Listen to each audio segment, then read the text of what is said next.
Hello and welcome back to another episode of My Father Before Me. This week we are uniting to tackle the classic 1982 movie Tron. I'm joined, of course, by my father, Tory. How are you doing, Dad? I'm doing lovely. And, of course, we have in the second chair our very own regular New Wave Nerds co-host, Shayde. How are you doing? Doing good. No, don't do that. All right. Tron was released in 1982, and in it, a computer hacker is abducted into a digital world and forced to participate in gladiatorial games, where his only chance of escape is with the help of a heroic security program. It is directed and written by Steven Lisberger, with a story by Bonnie MacBird, and stars Jeff Bridges, Bruce Boxleitner, David Warner, a My Father Before Me classic, and Sydney Warner. Sydney Morgan, that's a completely different name. All right, let's go ahead and jump right into things. As always, we're going to begin with a non-spoiler review. Dad, you're the man whom this segment is named after. Why don't you kick us off? Okay, well, this is Tron. This is a. I remember when Tron Legacy came out. You know, I had to make you guys go see it because it was a legacy. Yeah. Tron is a classic, as far as I'm concerned. Not only for the breakthroughs in technology, which we'll talk about, but also just the we're idea. Talk about the technology. Oh, yeah. We are, and just the idea, of everything, of going into a computer. Of course, you guys know that my day job and my fun time is dealing with computers and programming and that kind of thing. So this still speaks to me. Just kind of fun, even though I know that the people who wrote this knew not one thing about computers. That felt pretty obvious. But I did enjoy it, and I like it. Of course, it's a classic, and not just nostalgia, but I think it's a staple in my childhood as far as sci-fi movies go. It's probably a good reason why we would have started this podcast in the first place, was just to go back and watch these that were done back then, see how they were done, and then wonder if they still hold up. So. Yeah, for sure. I mean, this is one that we have definitely been talking about even since we were audio only. And this is one that I've been really, really excited to review. Shayde. Yes. Let's get your thoughts. I had a lot of fun watching this film. It's very blocky. I do like the design of the film. I like the aspect of the film and the theme. There we go. That's kind of what I'm looking for. I love cyberpunk. Sure. I'm a very big cyberpunk fan. So watching this was very fun. I don't know if you can technically classify this as cyberpunk, but I see where you're going. I get the gist of what it's got the saying. cyber side of things. And, yeah. And we think of the world of cybersecurity. That's what Tron and MCP is, and that sort of thing. Is basically cybersecurity, right? Yeah, sure. Tron is a security program. Right, for sure. And it is interesting, how they tried to play off that a little bit. And of course, we got to go back and talk about where we were at the time. Computers weren't in everybody's household, right? But we had, when was War Games? Was that 82 or is that 84? I think it was a little later. We just talked that. about War Games and how that kind of kicked off this whole, can AI or cyber or any of this kind of stuff really come out and blow up the world? But yeah, War Games is 83. I was wrong. Right. So it was right around that time that we're getting all this similar kind of attitude going, because the computers are out there and they're big and tall and they take up a whole room and they're scary. Yes. And they are the basis for Moses in South Park. That's right. All right. No, Tron is definitely a fun movie. It's definitely, in some aspects, it holds up, even this long, this much later. In most of the other aspects, it doesn't. But no matter what, it is certainly an enjoyable film. Even nowadays, like you mentioned, Tron Legacy, which obviously has a very different aesthetic completely. Yes. And like we'll hopefully be seeing in Tron Ares. But there's something about, I don't know, there's just something about the 80s where the aesthetic is so like unapologetically of the times that you just sort of have to love it. Yeah. And the music. Yeah. You can't not dance to 80s music. Yeah. Well, yeah. Back to the Future showed us that. Yeah. That's right. Yeah. All right. All right, cool. Now, at this point, we're going to transition into the spoiler section. So if you haven't seen Tron, it's like 40 years old. It's only like an hour and a half long. It's younger than me, but it's still old. That's true. This is a year before Return of the Jedi, which is crazy. Oh, well, there you go. All right, now that's your final warning. We're going to be talking about spoilers.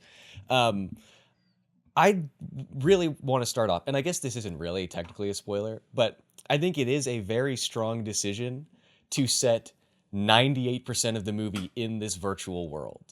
Well, and that's what they were going for. I mean, you mentioned the synopsis, and the synopsis is he's forced to participate in gladiatorial games. I think there's 2 games that he's participating in, and then we're gone. Yeah, right? it's like a So 20-minute sequence. I could have gone with a little bit more of that, I suppose, and in my head as a child, those are the parts that I glom onto, that whole, the light cycle scene, or the throwing the discs at each other and that kind of thing. Absolutely. Those are the stuff that I really dug as a kid and kind of stuck with. The same way, Star Wars at the time for me when I was a kid was cool lightsabers, right?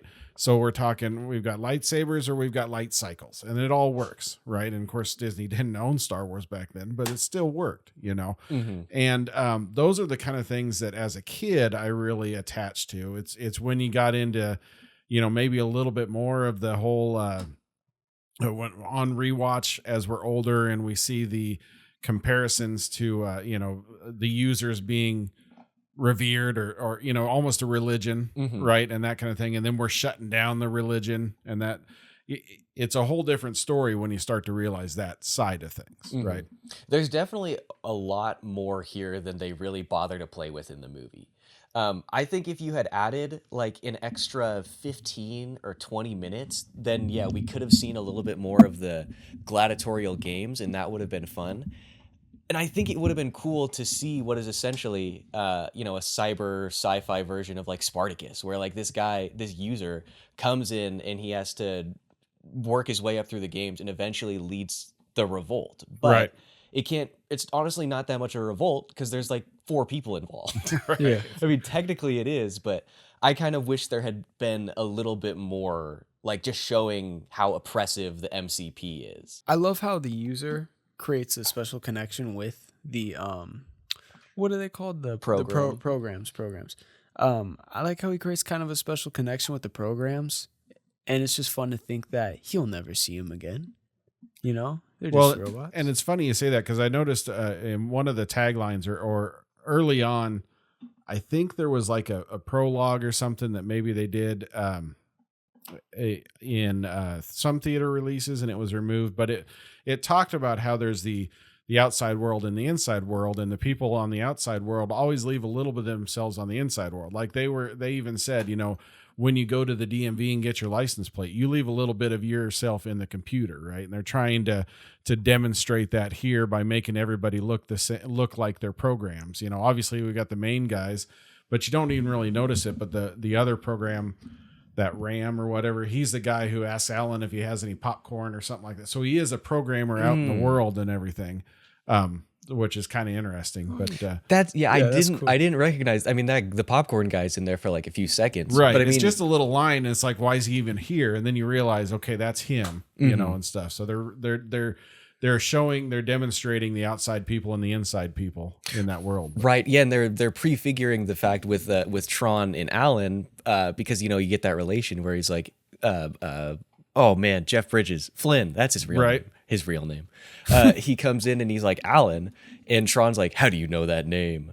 But no, I like that aspect. I do wish they had sort of played with it, a little bit more, especially when you've got like Clue in the very beginning, who is Jeff Bridges, right? Right. I think it would have been cool to see that explored a little bit more. Well, and there's even something that they had, and I think they took it out, or originally in the novelization or something. I heard our Sark, the guy who is our David Warner in the computer, was actually there when they were torturing Clue at the beginning, so he recognizes him. So then when Flynn shows up and he's looking at him, you feel like they could have done a little bit more with that. The idea that, well, I saw you, or what, or what's this connection here because of that, because they look the same, right? Yeah. Now, granted, okay, so as I mentioned, I work in computers. I write a lot of different computer programs. So I got a program that looks like me that creates PowerPoint presentations. I've got a program that looks like me that creates Excel reports. I've got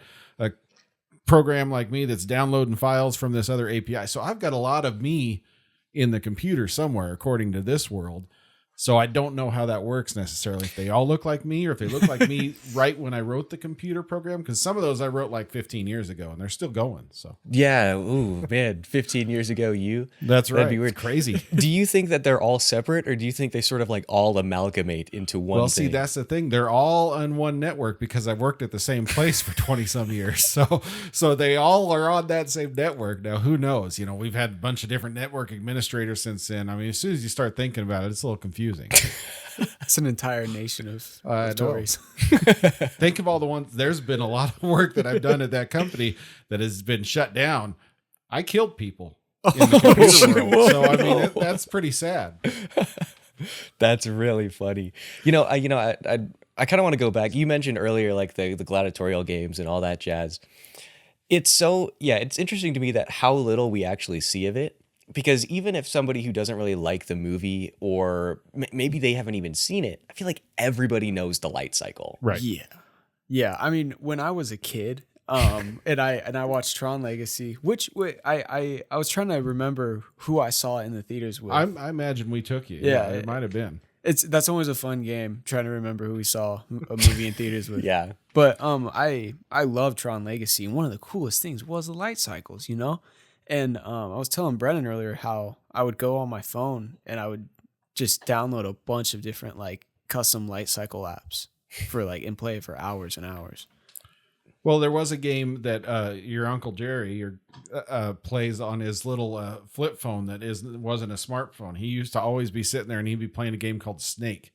That's exactly what I said thing, earlier. right? It's got the little thing that keeps getting bigger and bigger until it runs into its own tail, basically. But very similar to this concept, So I mean that thing is a concept that's been around for a while. And you talk about the games and stuff. The movie itself, we haven't talked about it, was kind of a flop. It didn't do very good. The video game that it was based on actually outgrossed the movie. Oh, wow. That's hilarious. Back in the day. So it took a while for Disney to realize that it was a cult classic before they finally came in and did our Tron Legacy, and stuff. So that would have been an arcade game, right? Because correct me if I'm wrong, but I think like the first big, at least what I think of as like the first big home console was like Super Nintendo, and that wasn't until like 85, I think. Well, there was the Atari. So the Atari 2600, and anytime, again, talking about your Uncle Jerry, he loves to talk about how we used to play Atari and the little football guys go, do, do, do, do, do, do, do. That's his thing that he loves. He remembers playing that little football game where they'd run and then they'd throw the ball and that was it, and stuff. They've come a long way, but that's what he's talking about. It's the old Atari 2600, I think it was, and they had a 5200. I don't know what the numbers actually mean. Why did they start with 20? Is that like... It's got to be something with some kind of processing power, something in it. I don't know. 2,600 megabytes of RAM. Oh, yeah. They were cooking. It was rolling. But yeah, so I mean, yeah, games have been around for a while, but I think you're right. I think when they talk about the gross of the video game, it's because of arcade cabinets. And so I was sitting there and I threw on Tron Legacy. They actually show, because in this movie, they have a guy playing the light cycle game. That's not the actual game. That's just visualizations that were done for this movie, because the original one didn't have any isometric view like that was. They're kind of going at an angle and stuff. But in Tron Legacy, when he goes back to the arcade, it's the very beginning of the movie, non-spoilers, he actually sees an old Tron light cycle game, and it's just little squares and running around and that sort of thing. That's the original, the actual real that's life the one game? that was actually put out, because in that world Flynn comes out and he creates the Tron game, and that sort of thing, which helps his company after he after the one little printout says that he owns all these other games. So. Oh man, this was a weird movie for sure. there were definitely some moments. Well, where I was like, what are we doing? that wasn't really the story. The story was going into the computer and playing in the computer world, right? Yeah. The story wasn't, or at least if it was, they didn't flesh that plot out at all, right? He was able to print out on a little piece of paper. Run by Flynn, created by Flynn, stolen by, it actually said it on there. It's like, okay, I could type that in a word processor and print it, and that'd be great evidence, I suppose. Yeah. Well, and one of my favorite parts where I was like, nobody who had anything to do with this understands code at all. I think it might be Bruce Boxleitner's real life quote unquote real life character, when he's working with the Tron program and it's something with like clearance level 7, he's literally typing it and he says it's something like access master control program, and then below it the next line he types, I have level 7 clearance. Like, that's not how code works. That's not how it works. Well, and my best line, or the best line I always remember, and it makes me giggle every time, is they're in Flynn's little office above the arcade, and he's like, somewhere in one of these memories is the proof. I'm like, okay, yeah, whatever, dude. you run with that. I thought it was so silly how, you know, they break into the building. What is the company called? NCOM, I think. NCOM. Yep. Okay, they break into the MCOM building. Jeff Bridges, the lady, and Tron's programmer. Alan is his Alan. name. Yep. Laura, that's the lady. So they get in there. Laura works with, you know, the big laser beam that turns you into pixels. She works with that. And it's just out in the open, pointing at the computer. No, there's no security. There's no like glass protecting it, you know? And she just allows it to happen. I thought that was just crazy. Yeah, well, I don't know if there was OSHA in the 80s, but they definitely didn't care about sitting at your desk right in front of a laser. Well, and why do you have a thing to go into the game in the first place? Like, what is the purpose of that? I see. That's the thing. He's not doing a game. He's not doing that. He's doing he's doing what Mr. Fantastic did. He's making a way to teleport the orange or something. Oh, sure. Is what he's doing, right? But of course, MCP can just take it over by saying, nope. I looked it up. OSHA was founded in 1971. All right. So obviously they didn't go into this place. NCOM needed to be shut down. Well, speaking of OSHA, I noticed in one of the things, you know, it's the big door thing, and they bring that back. That's an actual radioactive laboratory or something. And I guess wherever they were filming it, Laura, Cindy, stepped in some sort of radioactive waste, so they had to decontaminate her shoes or something. So I mean, that's an actual place, and of course that door comes back, you know, in the next one, because they got to have a reference. But yeah, that was a funny one where it's just we're sitting here waiting for it to open for like 3 minutes, and he's just like, "That's a big door." That's a great one-liner, and that's probably your set location person, you know, I think they went on a tour or something, saw that door and said, we got to implement that. Oh yeah. Well, it's a cool door. Yeah, I was about to say, it's a cool door. I will say, apart from the fact that so we're talking about set design, right? That's real life set design. Let's talk about the game, the real world. I will say, apart from the fact that obviously it's 80s, and so it's obviously very dated and, like you said, blocky. Yeah, it's blocky. The models of the people are constantly like shifting around because of all of the CGI. Right. Apart from that, the actual design of the virtual world is like good. Yeah. You know, I mean, once you make allowances for the fact that it's a 40-year-old movie, it looks really good. And I think when you're talking about this, you know, when we talk about the CGI side of it, it works in this movie because, you know, the CGI processing obviously wasn't that was the way the light cycle, the way the light cycles work. The back of the light cycle is not very defined. And the reason for that is because it took too much processing power to do the entire cycle. So they concentrated on the front, and that was it. So the back is not overly defined because they just the computers could not handle all that work, you know, and that sort of thing. But I think that the charm of it or whatever is that this actually works in this world, because we're going into these, you know, these old CRT monitor computers, right? And nobody knows what it's going to be like in there. So I think that the idea of this whole computer world kind of works because it's so straightforward and straight and blocky and that kind of thing, right? It gives you that image. You mentioned the way they shot that. It's kind of incredible. There's only about 10, 20 minutes of actual CG work. Most of that stuff is still hand-drawn animation. In fact, a lot of the times if you see the camera moving, it's all hand-drawn animation. So when they did CG shots where they had the actors in a CG background that they matted in there, they had to nail down the camera so that it would not move, because they did not have the ability or the processing power to do the 3D environment. So you could not move the camera in any way. Right. You only had, you had your forced perspective, your art design in order to create that scene. and that was it. So anytime you see a CG background with real life people, you're going to notice that camera doesn't move, right? But anytime it's a fully CG thing, the camera's moving all over the place because they could control that then a little bit better. But just getting the people in there, it was a hassle, right? There were some early concept shots of or costume designs of Tron and I forget what the girl's computer name was. I'm on it. It's not even showing it on there. When they had early designs where they had this wacky hairdo, like wild 80s hair, but they decided they couldn't do that because there's no way to cut that out very easily.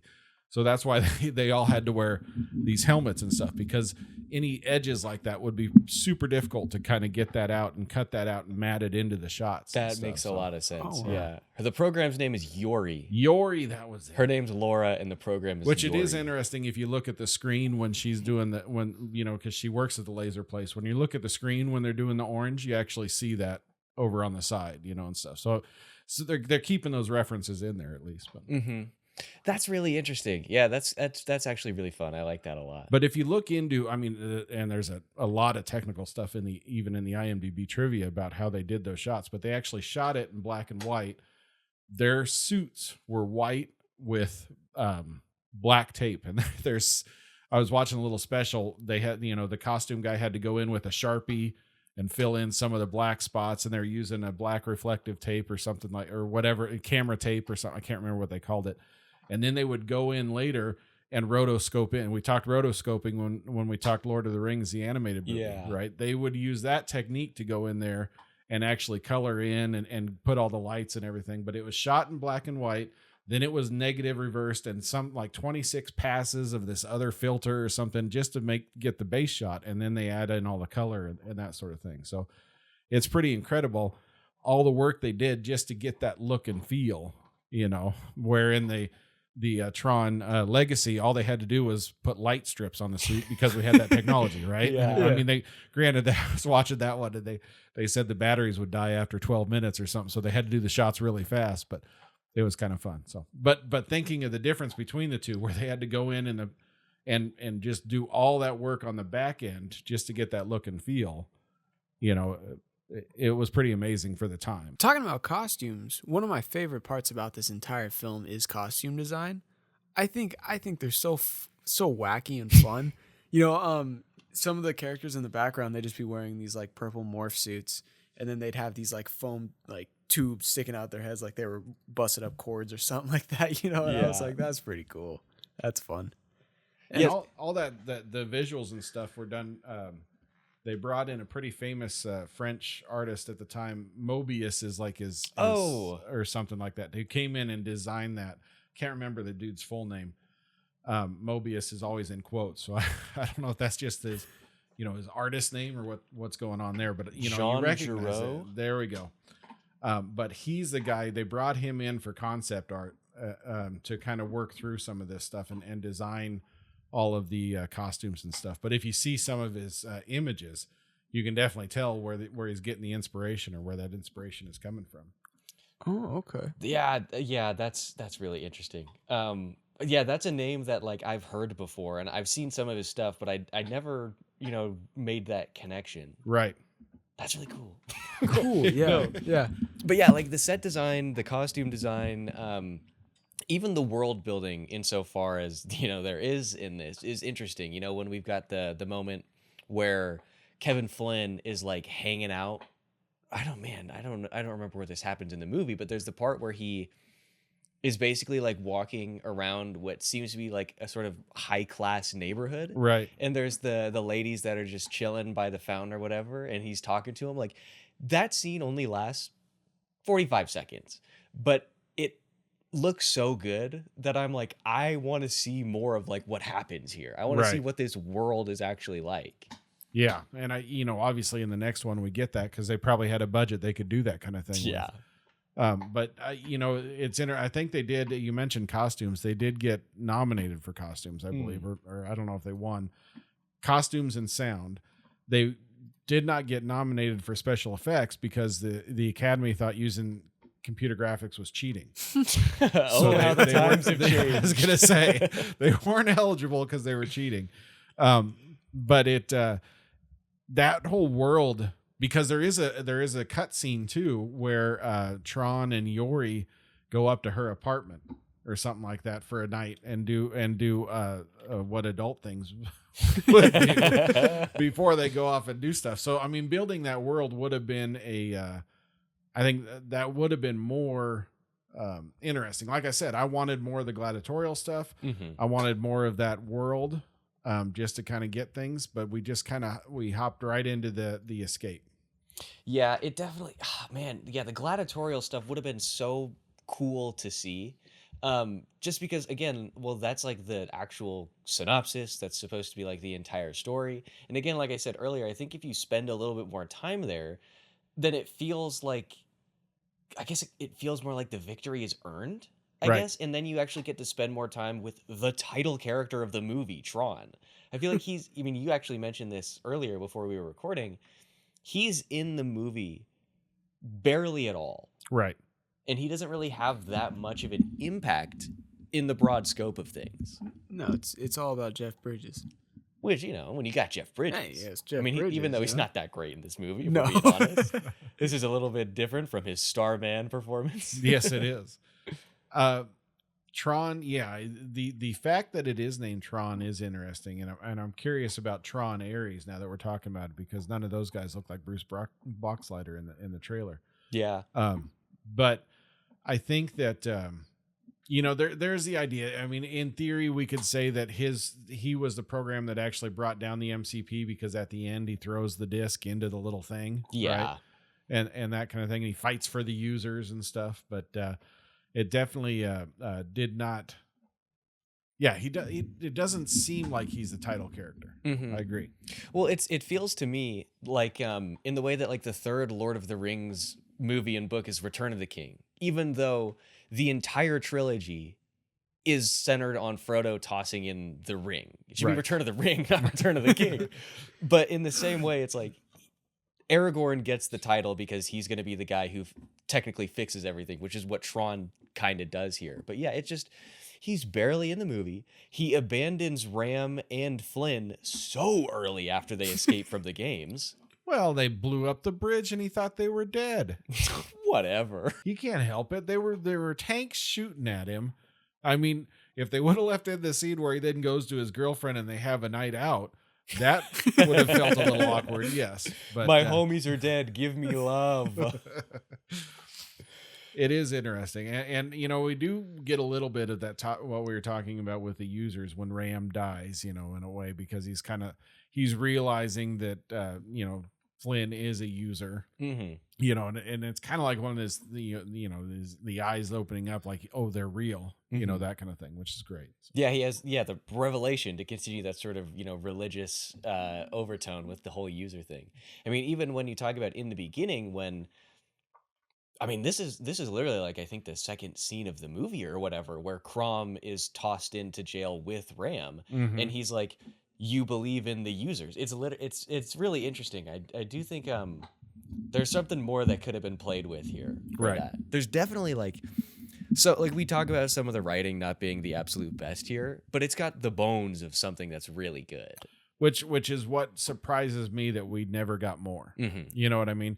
Because I think of Star Wars being a thing that came out around the same time, right? And it's got this whole world, and then of course eventually we start getting extended universe stuff. We get all these novels out there. I mean, right away when I was a kid, I remember the Heir to the Empire series and books and stuff like that.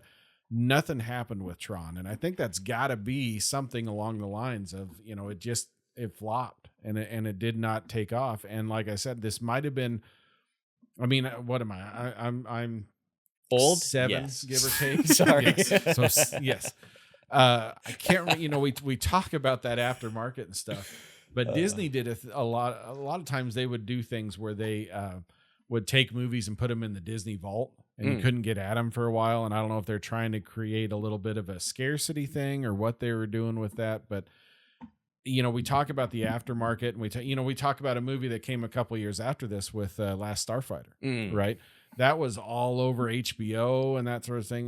We watched it all the time, and that really stuck, and that kind of thing. Even though, I mean, I started this comment talking about extended universe. There's not any Last Starfighter novels out there, unfortunately. But we are looking at a thing that did take off. Whereas Tron just didn't.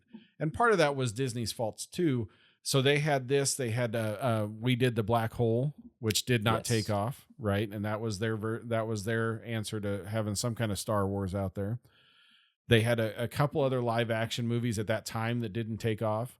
They had an attempt at some older movies at the time, some not older, more targeted to adult type movies, even a horror movie at the time that did not work. And so Disney didn't quit doing live action for a long time.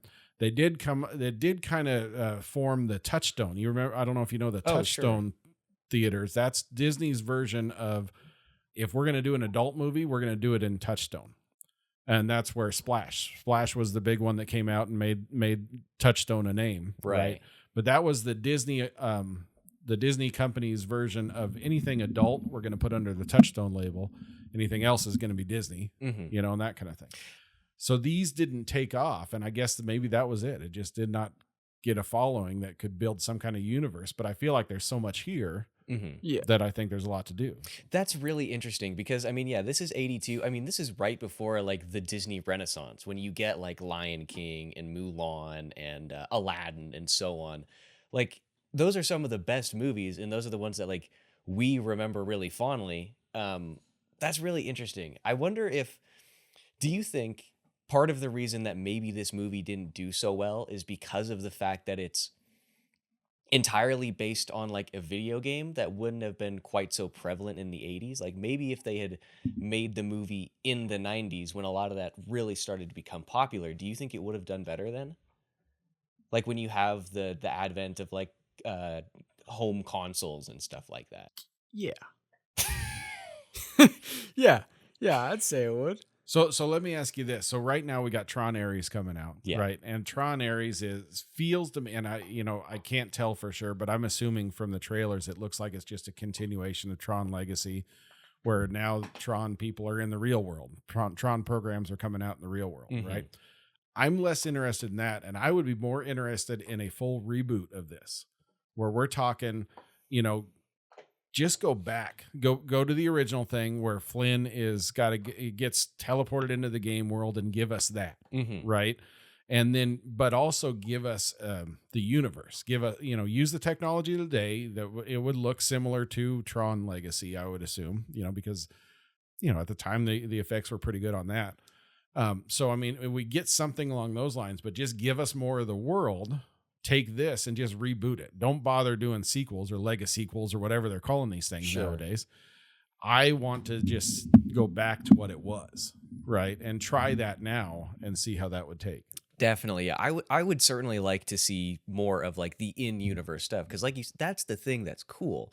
I think the idea of having a program come into the real world is an interesting concept, but you lose the thing that is cool about Tron and cool about Tron Legacy, and that's like the visuals, right? Because you get to be in this like pseudo alien world. I think if they don't want to do the route and go for like a full reboot, if they just want to continue making sequels, which I would understand, I also want them to just be in the digital world. Like, come up with new stories, explore it, like you said, the universe.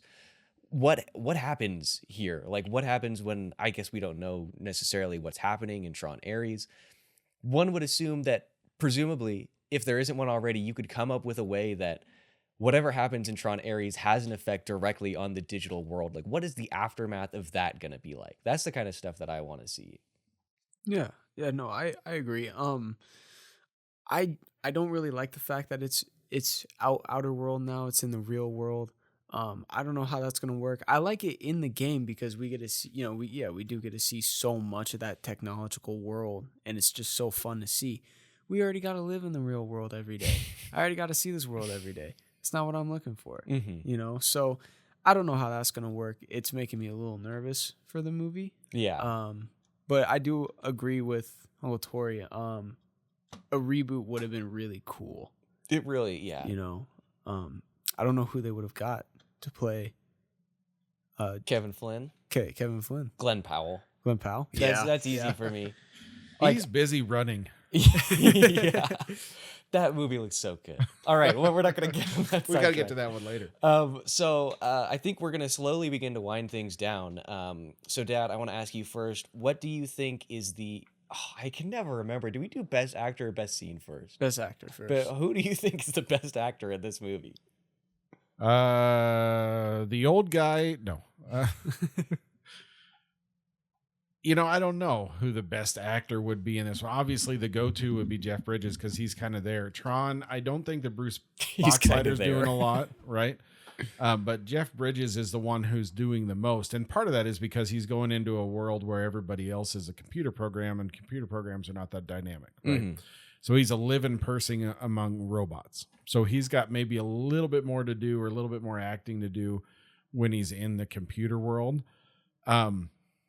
I got to say, I kind of like David Warner in it. We didn't talk cast that much, but David Warner, of course, Ultimate Evil or whatever he is. Evil Genius from our Time Bandits. And when we finally get to Star Trek 6, he's a Klingon. And Star Trek 5, he's an ambassador. So, I mean, that dude is all over the Star Trek world, too.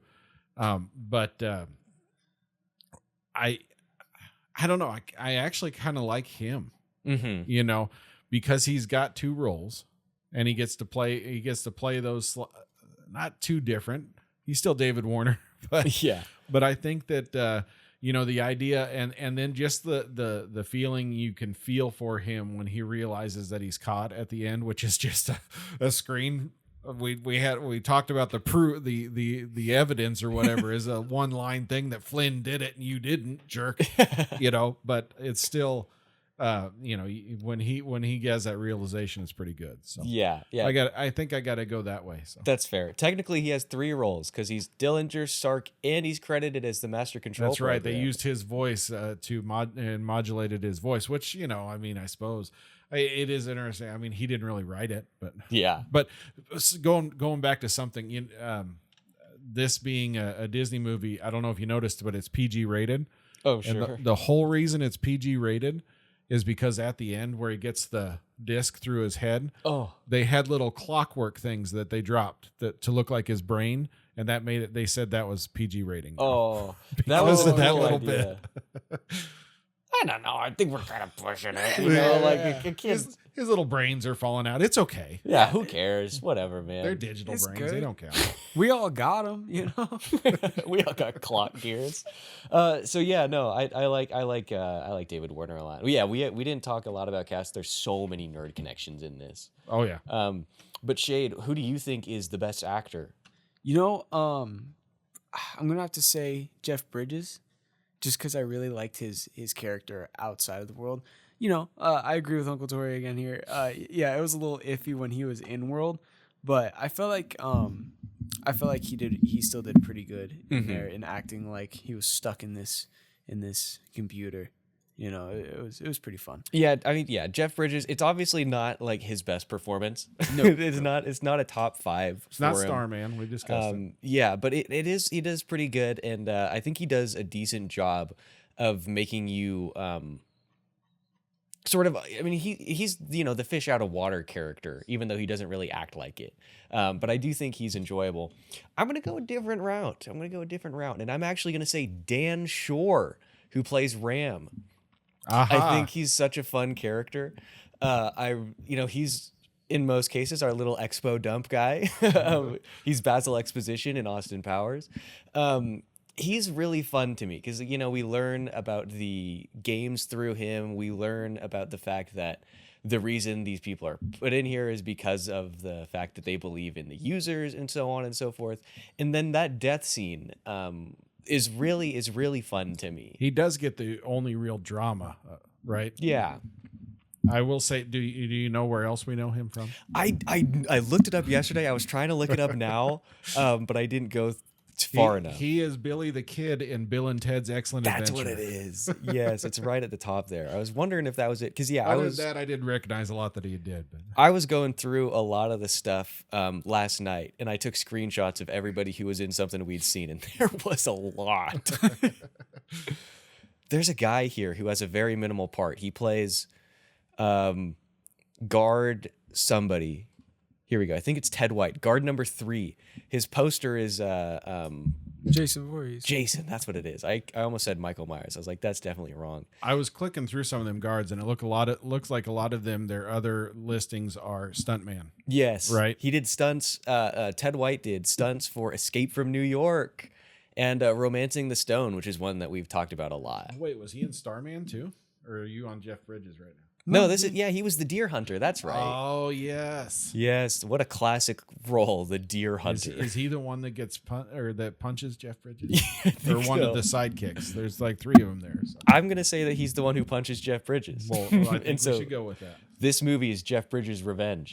Or wait, did Starman come out first? Starman was 84, right? Okay, well then... Of course, I feel like every time we have a movie, I think it's 84. So there we go. That's true. Well, it was a good year. It was a good year for movies. I always confuse what year Jurassic... I always say like 98 or 99 when it's actually 93. But anyways, who do you guys think, or rather, what do you guys think is the best scene? I'll let you pick who goes first this time. Go for it, Shayde. Oh man. Okay. As kind of funny as that scene is, I do like the scene where he actually gets taken away from the real world and put into the computer world, just because I thought it was a really cool way of how they did it by taking him, like block by block and seeing the laser like move around really quick, taking bits and pieces away from him. It was also a fun little stealth scene too, them sneaking in to get into there. I was like, what do you mean stealth scene? No, I get it.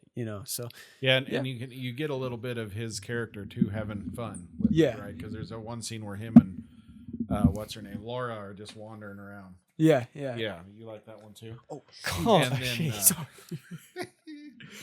and then he kind of hides behind something, right? Yeah. Well, plus also the interaction between Flynn and the master program was a very fun interaction and very good interaction. Well, and we're getting to that world too. I mean, you think about Siri or Google or any of those things, which maybe I just triggered some people's devices. Yeah, you can say hey with any of them or okay. But you're getting that voice conversation, right? We think ChatGPT now and everything, where everything is a conversation now. Everything you do is a prompt with something, right? With the AIs, and it's kind of a similar to that, right? It's kind of, you're talking to this AI program and it's talking back to you, and then it thinks it's Hitler or whatever that one was. Or it has an existential crisis about getting deleted. Right. Those are fun. Those are fun to watch. But Dad, what do you think is the best scene in the movie? I think the best scene, and it's kind of an awkward scene, maybe, I don't know, but I go to the first gladiatorial combat that he has to do with the ball. Yes. That always sticks out in my head. And then when he realizes that the ending is you just got to kill the guy, and that kind of thing, it's kind of interesting. I always like that one. I mean, light cycles, of course, are iconic. But like I said, as a kid, those are what I'm looking at there. But I think that gives us a little bit more than just a little sports ball game, in that, there's somebody dying. Right. And he realizes what he's doing. He realizes it's now gladiatorial. It's not just games, because that's what when they say, oh yeah, you're going to be put in the games, he says, no sweat, I'm best there is. Right. But then you come down to the fact, well, these games are killing other things, right? Or other entities or whatever you want to call them. I think that is, I think that's a good way to introduce the world in that way, and then of course the light cycle, you get people exploding, but it's a little bit different when they're not hanging from a thread, or when you're not seeing their face as they go. So I thought that was kind of a cool way of doing that. I'm going to go the other side of the gladiatorial, and I am going to say the light cycle. If for no other reason than, like we talked about earlier, that's like the most iconic thing about Tron. That is the thing that, like you said, when we were kids, that's what we wanted. Sure, the identity discs are cool. Oh yeah. And it's fun to have like a little thing and throw it around. Although you did that more with the Kroll glaive or whatever. Oh yeah, I ruined it with that. But the light cycle to me is that's the thing that I remember. That's the one thing, like, I know that I've seen at least parts of this movie before. I don't remember anything I didn't remember anything except for the light cycle. And I think a couple years from now, I'm probably gonna be like, oh yeah, we got a big spinning head. He jumps in it at the end, but the light cycles, man. Well, and there's a reason that, one of the things that Shayde glommed onto with Tron Legacy is the light cycle scene. And then the whole trailer for Tron Ares is them doing a light cycle thing only with the flying, right? Yeah. So they're escalating it and that sort of thing. But it's iconic and it's what everybody thinks of. And again, that was the main part of the game that really that triggered this phenomenon of this game and stuff. And although I picture in my head, I do remember a game that was similar to his tank shooting out the regulators. I can remember in my head a game that involved that. It might have been a little bit later on or something like that, but or maybe it was all part of it in just different levels. I don't remember necessarily, but the light cycle thing is, it's iconic. So. There's a lot more Tron games than I thought there was. Yeah, well, we were talking about it earlier. There's literally like 50 million here. Well, and then a lot of the credits for the people, you'll notice there's a lot of people credited just because their voice is in the game. So. All right. I think we're going to slowly begin to wind things down then. So, Shayde, we're going to end with you, Dad, because, again, you're the regular My Father Before Me, man. So, Shayde, final thoughts on Tron? Well, I loved Legacy a lot. Good, we're not talking about it. I love Legacy a lot, but I think I didn't know if this would beat Legacy for me, even though it's the original. But dang it comes close. And it was great. I loved it. I had a lot of fun watching it. The visuals are great. The sounds are great. They did great with the sounds. It's so fun. The costume design is great, and Jeff Bridges is great. So it was. So all in all, it's great. So all in all, it's a lot of great. greats, Yeah. All right, Dad. Final thoughts on Tron.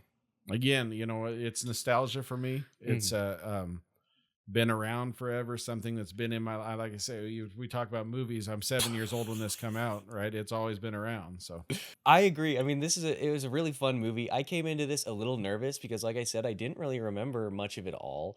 I remembered seeing Tron Legacy in theaters, and even at the time, I remember not really liking it. But definitely after seeing this, I'm excited to go back and visit Tron Legacy. I'm excited to see Tron Ares in theaters, which when it was first announced, I was really down on it. I was like, this is what we're doing. This sounds dumb. I'm not interested at all. But after seeing this, being interested in the world and seeing the trailer, which even though we don't like the fact that they're in the real world, the trailer looks great. And so I'm really excited. And that's a testament to how good the original is, I think. But I think we're going to go ahead and leave it there. So go ahead and comment down below what you guys think of the original Tron movie. Let us know if you think it is the best movie of 1982. I can't think of another 1982 movie. We'd have to look because everything for me is 1984. Yeah, I was going to make a joke if it was this, or I was going to pull some other random movie, but the joke is gone. The comedic timing has ended. And similarly to that, the episode will end now. Goodbye. I don't know, dude. Nailed it. Beastmaster. Dark Crystal? Is that Dark Crystal? Oh, yeah, Dark Crystal. Did we ever talk that one? Yeah. Airplane 2. And Conan Oh, the yeah, Barbarian. E.T. Because I was looking at the Oscars. I should have remembered that. Swamp Thing? Wes Craven's Swamp Thing. Oh, yeah. What? That's a classic. I watched I that do. When I was a child and was scarred by somebody getting smushed. I think it was that movie. Swamp Thing.